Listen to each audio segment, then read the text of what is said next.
Réussir sa vie à Kinshasa n'est pas facile pour les Kinois. C'est encore pire pour ceux qui viennent de l'intérieur du pays, les Mbokatiers comme on les appelle à Kinshasa. Ils sont stigmatisés, mais ils sont souvent les premiers à réussir leur vie dans cette ville à multiples facettes. Ce n'est pas facile de vivre comme un Mbokatier. Que vous soyez des Goma, des Lumbashi ou des Kassai par exemple. Tatou, c'est l'appellation qu'on donne à tous les hommes d'origine Luba à Kinshasa. L'Inde tient une petite boutique au coin de l'avenue dans mon quartier. Tout le monde sait qu'il vient du village, plutôt du Kassai. Bref, de l'intérieur, lorsqu'on parle lingala, son accent est plutôt dominé par celui de la langue locale.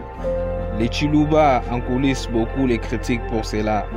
Cependant, son histoire est plutôt illustrative de ceux qui vivent les Baouta, votre appellation les Mbokatiers.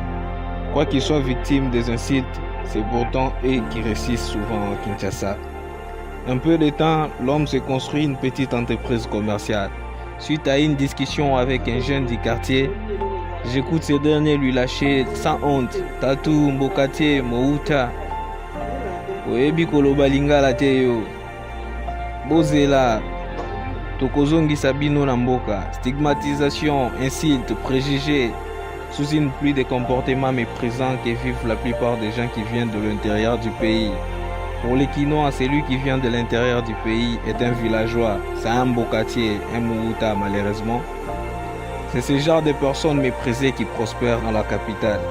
Par exemple, quelques mois à peine après son installation, Tatou dispose maintenant d'une moto-taxi conduite par son petit frère venu lui aussi du Kassai.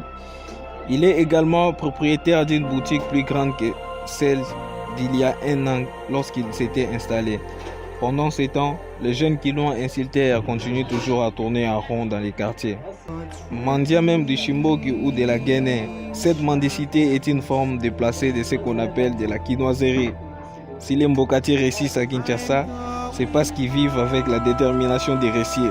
Ils commencent souvent chaillés, receveurs, bis ou encore kassongo pousse-pousser, mais ils finissent souvent patron.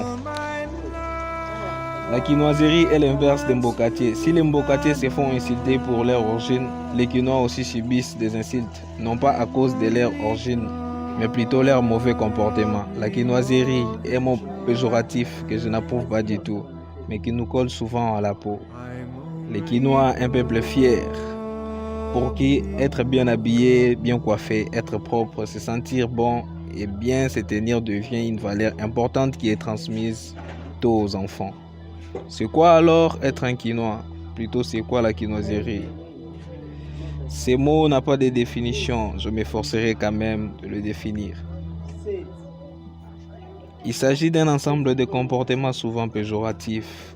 Ces comportements à un Kinois. La sable, le coiffure extravagante, les discussions à longueur de journée sur la fortune des stars, les matolos, l'ambiance ou le débauche inventé et l'effet de rester sur le toit parental même au-delà des 40 ans. Beaucoup de choses peuvent expliquer la quinoiserie. Alors, arrivé à Kinshasa, on a toujours le choix entre mener la vie d'un Mbokatier et faire des quinoiseries. Dans tous les sens de la réussite, jamais assuré d'avance. Il faut bosser pour réussir.